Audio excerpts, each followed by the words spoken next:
sekarang saudara, kita tahu semuanya ini. Pertanyaan kita secara teologis. Benarkah Allah bisa bekerja sama dengan perbuatan kejahatan yang dilarang oleh dirinya sendiri dalam imamat yang tadi kita baca? Apakah benar dukun di Endor itu punya kuasa memanggil daripada roh Samuel? Bagaimana dengan catatan Alkitab bahwa orang yang benar, yang matinya dalam Tuhan, dia sudah damai, dia sudah mengalami keindahan bersama dengan Tuhan di surga. Konsep Katolik mengatakan, dalam konsep yang tertentu mengatakan, kalau itu roh Samuel, berarti Samuel rohnya belum diberkati, dia masih bergentayangan. Itu konsep Katolik. Tapi ada juga konsep Katolik mengatakan itu bukan roh Samuel, itu tipuan daripada setan. Kenapa? Karena Samuel orang benar, tapi dua-dua ini diterima. Nah, di dalam bagian ini saudara, saya secara pribadi mengatakan Allah tidak mungkin kompromi dengan dosa.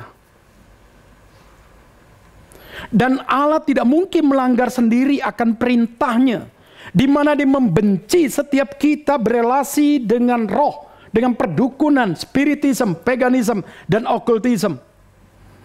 Jadi bagaimana mungkin perempuan itu punya kuasa memanggil roh Samuel? Dan bukankah orang yang mati dengan orang yang hidup sudah terpisah? Kenapa orang yang hidup bisa memanggil orang yang mati? Kalau ini pun dikategorikan diizinkan Tuhan, ya, kenapa datangnya menakutkan? Apakah sesuatu yang diizinkan Tuhan daripada Tuhan selalu membuat orang takut? Bagaimana ketika kita melihat transfigurasi daripada Elia dengan Musa, di mana Tuhan Yesus itu dilihat oleh murid-muridnya, dan itu mendatangkan satu damai, itu mendatangkan satu sukacita, bukan mendatangkan ketakutan, bukan mendatangkan sesuatu yang sungguh-sungguh membuat gemetar daripada dukun itu. Kenapa? Yang dilihat itu keluar daripada bumi. Kita mencatat tidak ada sesuatu yang daripada Tuhan dari atas ke bawah, itu keluarnya dari bawah ke atas. Peristiwa transfigurasi, peristiwa daripada Roh Kudus turun dari atas ke bawah. Di dalam daripada kitab Wahyu dikatakan, penyesatan di dunia ada yang keluar daripada laut, yaitu aspek-aspek nilai kekuatan penganiayaan. Ada yang keluar daripada bumi, itu adalah orang yang membuat kita mengalami kesesatan secara konsep pandang dan teologi. Kelihatannya itu akan muncul sebagai seorang hamba Tuhan yang palsu. Jadi dia rasul yang palsu, pendeta yang palsu, penginjil yang palsu. Itu disebut di dalam kitab Wahyu, itu keluar daripada bumi. Jadi dalam bagian ini apakah kehadiran Tuhan begitu sangat menakutkan? Ada penafsir yang mengatakan kenapa dukun itu takut? Karena selama ini sebelum dia mempermainkan segala sesuatu dalam kekuatan magic dia, setan dengan setan yang membuat satu nilai penipuan. Sekarang seolah dia jadi kaget, yang ini benar-benar keluar daripada bumi.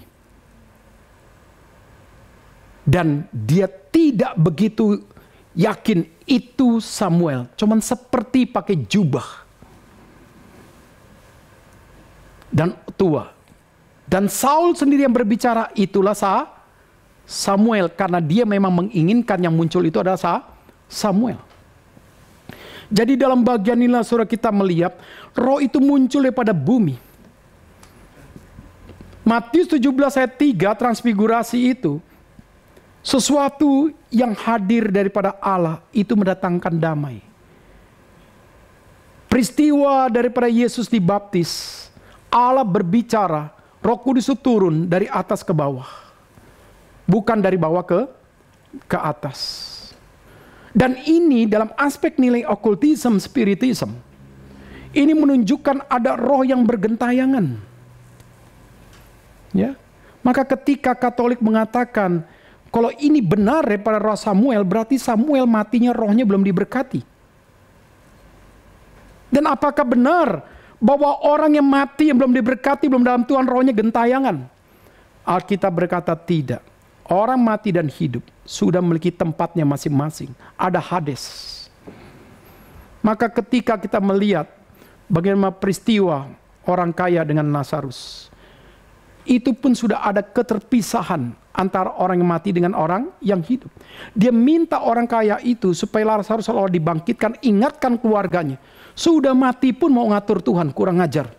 Gitu loh.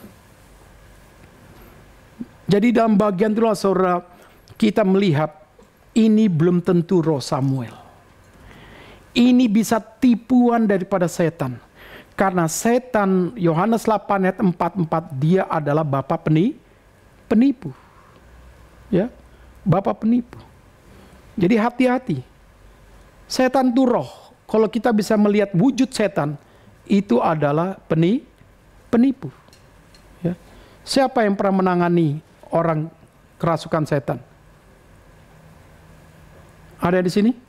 Ya, satu. Siapa lagi? Itu semua penipuan. Ya.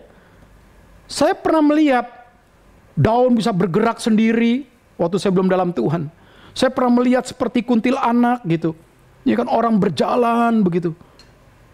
Pas dia berbalik kita baru tahu rambutnya panjang. Wah, itu pasti menakutkan. Ketika saya mau naik gunung tuh bisa melihat kuntilanak. Tapi apakah semua kuntilanak berwajah cantik di depan dan jelek di belakang? Belum tentu. Semua itu adalah tipuan. Setan adalah setan. Jadi kalau ada orang yang tampil nenekmu, kakekmu, apapun juga, itu bukan daripada Tuhan. Itu pasti disebut setan. Aku mbahmu. Oh, mbah lo. Ya. Setan itu. Ya. Di dalam bagian saudara, setan itu adalah penipu. Dan kedatangan Tuhan tidak mungkin menghilangkan damai sejahtera. Kedatangan Tuhan menyerukan setiap orang untuk bertobat dan kembali kepada Tuhan. Kedua, mengapa engkau mengganggu aku? Yesaya 57 ayat 1 dengan 2, Wahyu 14 ayat 13 sudah jelas mengatakan orang yang mati, apalagi matinya dalam Tuhan, dia sudah hidup dalam kedaulatan Tuhan. Hidup dalam satu ketenangan jiwa. Dia tidak bisa lagi mendengar. Dan dia tidak bisa lagi berinteraksi. Dia hanya bisa berelasi dalam nilai daripada anugerah Tuhan. Kenyamanan jiwa di surga. Yang sifatnya ada already but not yet. Sudah mengalami kehidupan surga tapi belum sempurna karena belum mendapatkan tubuh yang dipermuliakan. Jadi bagaimana Samuel bisa mengatakan engkau mengganggu aku? Alkitab dengan jelas mengatakan bahwa orang yang hidup tidak bisa mengganggu orang yang sudah mati. Dan kenapa di situ disebut seolah-olah roh Samuel, dia bisa interrupt langsung. Dan dia tidak katakan aku diutus Tuhan. Dan kenapa dia bisa mengatakan kenapa engkau mengganggu aku? Ini berarti seolah-olah kita bisa mengganggu nenek moyang kita, benar gak? Tapi banyak juga loh orang-orang tertentu walaupun Kristen ngaku. Kalau ke kuburan ngomong dia, Mbah. Kalau dijawab baru kaget. Apa cucu? Iya kan? Kayak kadang-kadang begitu, saudara. Ya, kami tuh selalu kalau lagi naik gunung juga begitu. Dikasih tahu sama orang-orang guru kunci. Hati-hati kalau apapun permisi, apalagi mau buang air kecil, ya, air besar, permisi. Mau tidur pasang tenda, permisi dulu. Nggak boleh sembarangan, bener kan? Kenapa? Mereka percaya disebutnya animism. Coba bayangkan kalau engkau mengencing, udah kebelet ya. Mbah, permisi, aku cuma numpang lewat, mau kebelet kencing, ya, terus keluar. Kau mau kencing, mau keluar ternyata apa? Tampil, nggak boleh. Lari engkau terbirit-birit, bener gak? Jadi dalam bagian dulu saudara, kadang-kadang kita ini banyak ditipu. Banyak ditipu. Jadi dalam bagian dulu saudara, seolah-olah orang sudah mati masih punya telinga, diganggu. Saya dulu kecil juga begitu, saya mau pergi meninggalkan makam daripada opung saya, kakek saya di Lagu Boti, ya kan? Keluarga saya selalu mengajarkan bawa ikan lele, terus ditaruh, opung permisi mau pulang ke Jakarta, mohon berkat tepung ya, supaya aku jadi pinter dan sukses. Taruh di situ. Ya kan? Bayangin kalau opung saya berbicara, nggak boleh pulang, di sini dulu. Waduh. Ya. Jadi dalam bagian itu saudara hati-hati. Yang diajak bicara itu bukan opungmu. Itu adalah setan. Saya pernah melayani orang perantara yang begitu hebat. Dia kaya itu karena dia punya kekuatan relasi dengan dukun di semua kepulauan. Tetapi saudara, pada waktu dia sadar dia kaya, selalu ada tekanan jiwa, ada perintihan jiwa. Dia selalu tidak damai. Apapun dia miliki, uang, harta, apapun dia miliki. Satu kali ada pengusaha yang terus mendekati dia diajak dengarkan khotbah Pak Tong. Dan hari itu Pak Tong khotbah masuk di dalam Roma 1. Waktu berbicara ayat 18 tentang orang yang dimurkai oleh Tuhan, yang diserahkan pikirannya kepada kecemaran. Dan saat itu Pak Tong menantang setiap orang yang di Granada untuk terima Tuhan Yesus. Dia adalah salah satu yang bertobat. Setelah itu dia pulang, dia mengalami tekanan daripada okultisme, daripada spiritisme yang dia bawa itu, yang dia taruh di tempat rumahnya itu. Dan dia sering dipakai orang-orang tertentu untuk jadi mediasi, memanggil roh-roh. Jadi tempat dia itu di sebelah itu banyak patung-patung dari emas. Dan dia sering dipanggil untuk memanggil roh itu. Jadi peperangan. Dan berapa kali dia diajak untuk bunuh diri. Naik ke rumah lain lantai 2. Disuruh dia lompat. Tapi diingatkan lagi dalam hati nurani, dia sudah jadi anak Tuhan. Ya, terus dipaksa dari hari demi hari, minggu demi minggu. Maka saya dengan salah satu hamba Tuhan datang melayani orang ini. Untuk dikuatkan secara iman, diberi kacamata pengertian bagaimana menghadapi akan okultisme bersama dengan Tuhan. Tuhan Yesus pun pada waktu dia ingin menyatakan diri Mesias, setan pun mencobai dia. Dan Tuhan kunci kemenangannya selalu memakai firman Tuhan. Dan tidak memberi kompromi kepada setan. Itu yang kita ajarkan kepada dia. Setelah itu pelayanan sudah selesai, kakinya yang lumpuh sudah bisa jalan. Kenapa? Karena setan melumpuhkan kakinya. Setelah itu saya diajak untuk pergi ke tempat dia punya meditasi. Di situ patung-patung emas mau diserahkan kepada kita. Supaya dibawa. Karena dia bilang, saya sudah nggak percaya ini, saya sering dipakai untuk orang minta panggil. Kakeknya, neneknya, pacarnya, mantan istri, mantan suami, apa diminta dipanggilin.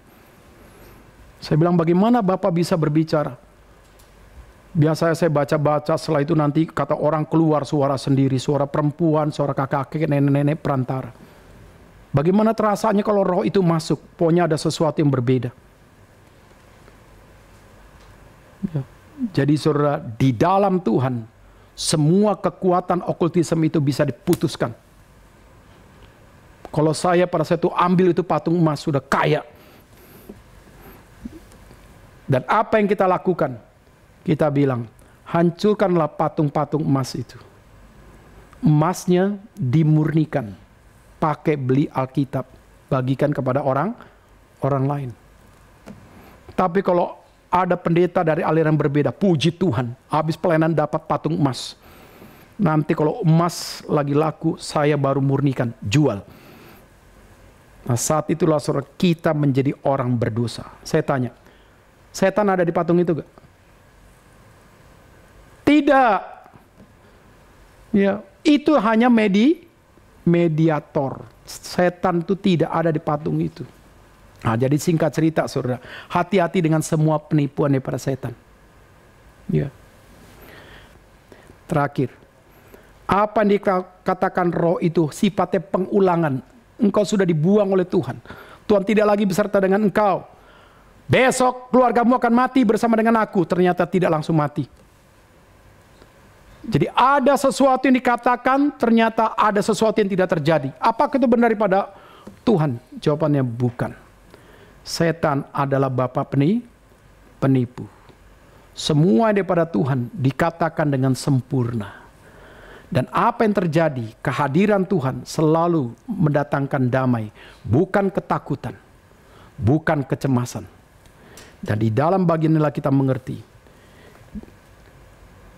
Jadi orang yang sudah mati dan orang yang masih hidup mengalami keterpisahan, kata firman Tuhan. Dalam Lukas 16 ayat 19-31, Ayub 14 ayat 10-12, Ayub 7 ayat 9 dan 10, Pengkhotbah 9 ayat 5 dan 6, Ibrani 4-10 mengatakan, orang yang mati dengan orang hidup sudah terpisah, tidak bisa saling mengganggu. Jadi kesimpulannya di sini, saudara, saya bikin ulang ya. Orang hidup tahu tentang kematian, tetapi orang yang sudah mati tidak tahu lagi tentang orang-orang yang hidup. Kita tahu bahwa kita semua akan mati, dan kita bisa tahu kita matinya kira-kira bentuk apa, kita bisa tahu. Tapi semua ada dalam nilai kedaulatan Tuhan. Jadi apa akibatnya jikalau semua ini terjadi dalam kehidupan Saul? Dan kalau itu diizinkan Tuhan, roh itu daripada Tuhan. Kenapa Alkitab berkata dalam 1 Tawarik 10 ayat 13-14, demikianlah Saul mati karena perbuatan yang tidak setia terhadap Tuhan. Oleh karena ia tidak berpegang pada firman Tuhan. Dan juga karena ia telah meminta petunjuk dari arwah dan tidak meminta petunjuk Tuhan. Sebab itu Tuhan membunuh dia. Tuhan membunuh dia. Dan menyerahkan jabatan itu kepada Daud bin Isai. Jadi kesimpulannya, Allah sangat membenci dosa paganism, spiritism, dan okultism. Kegagalan Saul sebagai pemimpin karena dosa-dosanya sendiri. Dia tidak boleh salahkan orang lain. Dia tidak boleh salahkan Daud karena dosanya sendiri. Dan Saul adalah contoh seorang pemimpin yang tidak menghargai anugerah Tuhan, kedaulatan Tuhan. Ya, dia kurang rendah hati. Dan Saul sebagai raja Israel karena keinginan rakyat Israel. Dan Tuhan izinkan. Jadi bukan dalam nilai ketetapan dan kehendak Tuhan. Raja yang dipilih oleh Tuhan sendiri adalah nanti Daud. Nah, dari sini kita belajar, saudara, banyak hal dari Saul untuk kita tidak jatuh kepada dosa Saul. Tuhan memberkati kita semua. Mari kita bangkit berdiri.